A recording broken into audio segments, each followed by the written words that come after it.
Is buying a rental property worth it? Hi, my name is Damon Oubre. Welcome to the Red Loves Real Estate YouTube channel, the home of Real Estate Damon and the home base for real estate solutions and education. So this topic is kind of a lingering question in everybody's brain, I guess. Is buying a rental property worth it? This is kind of where people first get into real estate. They say, I'm going to buy a rental property, and that's going to be my way into the game. I'm going to dive into it, and I'm going to give you the pros and cons. Go ahead and leave comments and thoughts after this video. I'd like to hear what you guys think. So, I myself have yet to own a rental property, and I'll tell you why. So, basically, I lived in LA, Los Angeles, from 2012 to 2018.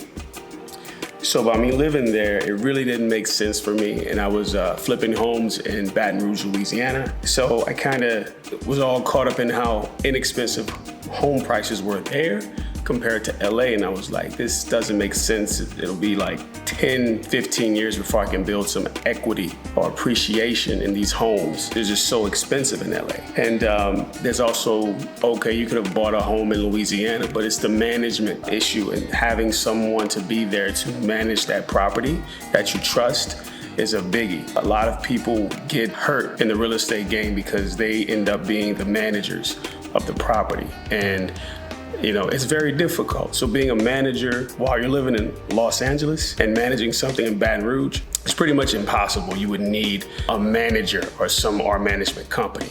And I just decided not to do it. So anyway, if you do want to own remote rentals, so if you live in a place like LA, it's too expensive for you to buy, I highly suggest hiring a management company. Do not go into this thing trying to manage remotely, especially if this is your first investment property. It's almost always going to turn out bad unless, like I always say, you win the lotto. And in that case, well, power to you. And most answers to many questions on YouTube and everywhere else, it entirely depends on two things, okay? Your intentions and your situation.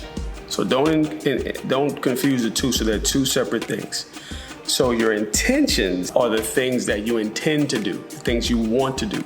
Your situation involves the things that you actually can do, finances, mobility, things like that. For example, your intention may be to manage the property yourself because you're nearby. A notable phrase in the real estate world when we describe someone managing their own property is tenants, toilets, and termites. Pretty self-explanatory. That's going to be another job for you. So in other words, you're signing up for another job by managing your own rental property. However, I've never managed a property. I've never owned a rental, like I said, but I've heard from so many reputable investors that owning a property and trying to manage it yourself is, in a lot of cases, not worth it, And in some cases it is, and I'll get into that later. You're one of these people that's unmarried, in your 20s, no children, and you're trying to get into the real estate game. By all means, you can do what's called house hacking. Buying a multifamily, like a small residential multifamily between 2 and 4 units, and you can go ahead and live in one and rent the other 1 to 3 out. And you can get what's called, you can get an FHA loan where you put 3.5% down, and you're pretty much in it for hardly anything. And then you get to rent out 3 units, which in many cases, depending on the city, will pay your mortgage. Now, this is not going to happen in LA. It's not going to happen in New York, maybe like Baton Rouge where I flip homes. It's probably not going to happen in New Orleans. It's going to be very difficult unless it's some undesirable property or something like that. Mostly like in rural areas like where I'm from will be great areas actually to do this. I'm from a place called Vacherie, Louisiana, St. James Parish. And it would be great to have a fourplex or something like that there. So let's look at the benefits of owning rental property. Okay, so there are some benefits to this thing. So I'm going to give them to you in order of what I think are the worst to the best. Okay, so the number one benefit I have is cash flow. I know I'm going to get hammered and people are going to immediately delete me and forget about my channel. I'm going to get cussed out by so many real estate gurus, but I'm going to tell you something. We're talking about one rental property, guys, one rental property. In most cases, if you can buy 5 to 10 homes, more power to you. I'm not even talking about you. You're in a different capability stratosphere. You can buy 5 to 10 properties then you're going to have cash flow. Cash flow may be a benefit to you, but this is for someone who's buying one rental. Cash flow is not going to be your biggest benefit. Okay, that's why I have it last. This is because single family rentals produce between $100 to $250 in cash flow net, after you pay your maintenance, your taxes, and things like that. That's what you're looking at. And also you have to keep reserves just in case something goes wrong. You got to keep a good credit score in case you need to pull out cash or you can't really do anything, because if you do spend money on a credit card or get a loan, go buy a car, whatever, it's going to make your credit take a hit, and that's going to affect your ability to go to the bank and do a refinance. And a refinance is what allows you, it's called the cash out refi. It gives you access to what's called the equity, or the cash that you have tied into the property. And to do that, you need to have good credit. And in a lot of cases, if it's your first one, you're gonna need reserves. So you're gonna need an account with some money in there. It's in addition to good credit and a good job. So the scenario is different for some people. Some people say, well, I'm gonna buy cash. Okay, well, let's say you buy cash. But consider this little discussed fact. This fact is never discussed, all right? You purchase a house for cash, $150K, right? The rent pays $1,100 a month. After taxes, repairs, maintenance, and all the goodies, you net cash flow about $5,500 a month. $6,600 a year to tie up $150,000. That's a 4% return, guys. I know some mutual funds that could get you 7%, but hey, 4% return just to say you own real estate. But the tax incentives, which I will get into later, is why this will work, but not the cash flow, guys. The cash flow would not be the reason for you to buy one rental property, okay? It just wouldn't. Number two, which is the second best reason, or the second least favorable reason, I should say, is appreciation. So appreciation is better than cash flow because appreciation is a steady growth in value of an asset as scarcity, inflation, and demand for buying homes increases. It's a long game. So appreciation is something that happens when the land value goes up. If you're already making lots of cash flow from a job or business, this will be a great way to make some money in the future. Great way to park some capital and get some returns in the future. Now, prices tend to go down every 10 to 15 years on home values, but just know that eventually they will go up. So they're expecting a crash to come next year or in 2022. But after the market takes a hit, you will see an increase in value. A way to appreciate quicker is through forced appreciation. Forced appreciation means you buy a distressed property that's got some issues, you go ahead and fix it up. You do rehabs to it, you make it real clean, you put a tenant in there, and boom, 6 months later, you pull the equity out.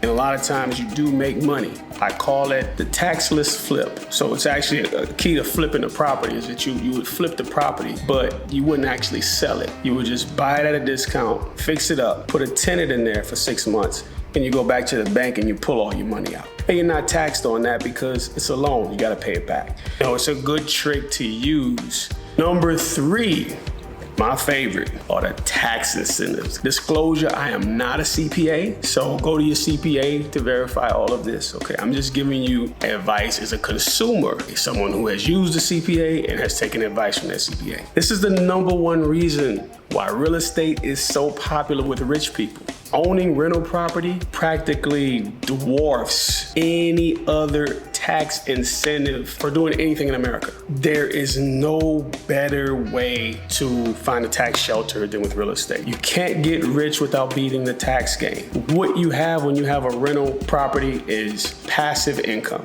It's income that you're making every month. And since you're not actively seeking it, you have the tenant in there every month, they pay rent, check goes into your account, boom. It's considered passive income. And that's only the tip of the iceberg, guys. Picture this scenario. Picture making $100,000 a year at your job, right? And getting to write off the entire property. So the property itself is made up of two things. It's the land, which is non-depreciable, by the way, because land is irreplicable. So you can't depreciate land, but you can depreciate the improvement. That's the second piece, which we put on the land, which we call our house. Now this part is really, really trippy. So what you do is you subtract the property or the improvement from the land. Let's say you got a $150,000 house, right? You subtract the land value. Let's say the land is $50,000. The house or the improvement is worth $100,000. Subtract that $50,000 from $150,000 to give you $100,000. So that is your improvement value. You can literally, using something called cost segregation, you can write off 100% of the improvement value. So that's huge because in the past you had to depreciate every 30 years. So what you would do is you would depreciate that $100,000 over 30 years. So you would take 30 years to write that off. Now you can do it all in 1 year. 2022 is going away. So I would suggest you to take advantage of it as soon as possible. So talk to your CPA. If they don't know about this, they're not doing their job. Your CPA is gonna tell you, so if you sell that $150,000 property next year, you're gonna have to pay taxes on that. So this is what you tell your CPA. I'm not selling it, I'm keeping it for 30 years. So I'm gonna defer the taxes forever. And when I sell it, the only way I'll sell it is if I buy another property.